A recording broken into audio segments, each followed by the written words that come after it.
कयास आराइयां दम तोड़ गई, अपोजिशन का शोर शराबा भी रंग में भंग ना डाल सका। सेनेट के बाद कौमी असम्बली से भी 27वीं आईनी तरमीम 2/3 अक्सरियत से मंजूर। हिमायत में 234 अरकान ने वोट दिया, मुखालफत में 4 वोट आए। GUIF ने मुखालफत में वोट दिया। स्पीकर सरदार सादिकी ज़ेर सदारत कौमी असम्बली का इजलास हुआ। वज़ीर कानून आज़म नज़ीर तारड़ ने आईनी तरमीम की तहरीक पेश की। 27वीं आईनी तरमीम में सेनेट से मंजूर तरमीम को इजाफी तरमीम के साथ कौमी असम्बली में पेश किया गया। आज़म नज़ीर तारड़ ने 8 इजाफी तरमीम पेश की। कौमी असम्बली ने 2/3 अक्सरियत से 59 तरमीम की शिकवार मंजूरी दी।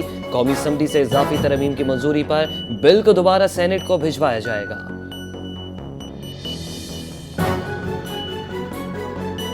फील्ड मार्शल के ओहदे को आईनी तहफ़्फ़ुज़ दे रहे हैं शहीद ज़ुल्फ़िकार अली भुट्टो और तमाम जमातों ने मिलकर मुत्तफ़िक़ा आइन पास कराया। 18वीं तरमीम के जरिए सूबों को हुकूक दिए गए। 26वीं आईनी तरमीम भी इत्तेफाक राय से मंजूर कराई थी। बिलावल भुट्टो ज़रदारी का कौमी असम्बली में इज़हार ख्याल, कहा किसी का बाप भी चाहे तो 18वीं तरमीम को ख़त्म नहीं कर सकता। बोले कि कौम फितनतुल ख़वारिज के खिलाफ मुत्तहिद है, दहशत गर्दों को पहले भी शिकस्त दी, अब भी देंगे। मुल्क की सलामती के लिए हम सबको एक होना चाहिए। चेयरमैन पीपल्स पार्टी के खिताब के दौरान अपोजिशन ने शोर शराबा किया।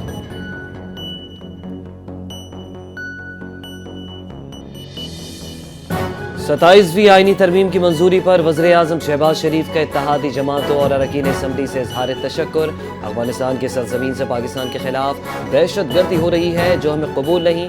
वाना में एक बार फिर दहशत गर्दी का बाजार गर्म करने की कोशिश की गई, लेकिन सिक्योरिटी फोर्सेस ने फौरी कार्रवाई करते हुए दहशत गर्दों को जहन्नुम हासिल किया। वज़ीर आज़म शहबाज शरीफ का कौमी असम्बली में इज़हार ख्याल, कहा कि दहशत गर्दों को पहले भी मुंह तोड़ जवाब दिया और अब भी देंगे। पाकिस्तान की तरक्की खुशहाली में किसी रुकावट को हायल नहीं होने देंगे। अफ़गान तालिबान रजीम से मुसलसल कहा जा रहा है कि वो कलअदम TTP को लगाम दे। 40 साल अफ़गानों की मेहमान नवाजी का सिला आज दुनिया देख रही है।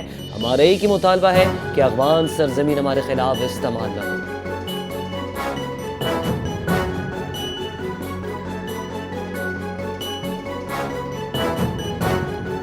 27वीं आईनी तरमीम को लाहौर हाई कोर्ट में चैलेंज कर दिया गया। दरख्वास्त में वज़ीर आज़म को वज़ीरिया सेक्रेटरी समेत दीगर को फरीक बनाया गया।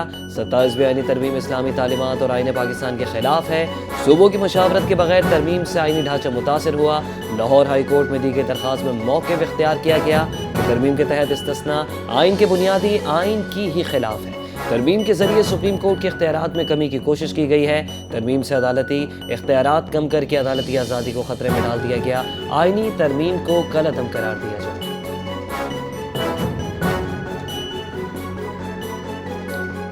Chairman joint chiefs of staff committee general Sahir Shamshad Mirza से GHQ रावलपिंडी में ताजिकिस्तान के वज़ीर दिफा की मुलाकात। ISPR के मुताबिक मुलाकात में दो तरफा दिलचस्पी के वसी उमूर, खास तौर पर मौजूदा आलमी इलाके सिक्योरिटी माहौल पर तबादला ख्याल हुआ। आला हुक्काम का दोनों ममालिक के दरमियान फौजी ताउन के दायरे कार और सतह को मजीद बढ़ाने के इक़दाम का भी जायजा। जनरल साहिर शमशाद मिर्जा ने कहा पाकिस्तान और ताजिकिस्तान बतौर भाई ममालिक दिफाई ताल्लुकात को मजबूत करने, खित्ते में अमन व इस्तेहकाम को फ़रोग़ देने में मज़बूत तौर पर मसरूफ़ हैं। वज़ीर दिफा ताजिकिस्तान ने दहशतगर्दों के खिलाफ इक़दाम और अमन के लिए पाक फौज की पेशेवराना कारकर्दगी की कामयाबियों को सराहा। मकसूद के कब्जे से 30 किलो से ज़ायद। कराची के बुरहानी टाउन में घर से मियाँ बीवी की लाशें बरामद। पोर्ट ग्रैंड के करीब समंदर से एक शख्स मुर्दा हालत में पाया गया। अजीज़ाबाद में टारगेट किलिंग के वाक़े में नौजवान जान से गया। शहर कायद के मुख्तलिफ इलाकों में पुलिस की कार्रवाइयाँ जाली पुलिस एहलकार, मनशियात फरोश समेत कई मुलज़िमान को गिरफ्तार कर लिया गया।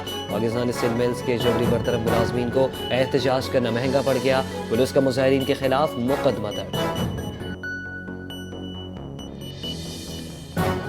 कराची चिड़ियाघर में वाइल्ड लाइफ प्रोटेक्शन एक्ट 2020 के खिलाफ वर्जियां सामने आ गई। चीफ सेक्रेटरी से नासिफ हैदर शाह की ज़ेर सदारत महकमा वाइल्ड लाइफ का अहम इजलास कराची चिड़ियाघर की मौजूदा सूरत हाल पर ब्रीफिंग दी गई। इजलास में बताया गया कि चिड़ियाघर बड़े जानवरों के लिए मुकर्ररा कानूनी मयार पर पूरा नहीं उतरता। चीफ सेक्रेटरी ने महकमा वाइल्ड लाइफ को कराची चिड़ियाघर में फौरी इस्लाही इक़दामात की हिदायत की। सूबे की मुख्तलिफ अदालतों में वाइल्ड लाइफ से मुताल्लिक़ 129 मुकदमा ज़ेर समात हैं, जिनकी जल्द समात और मौसर कुन फैसला मुमकिन बनाने के लिए chief justice Sindh high court से रुजू किया जाएगा।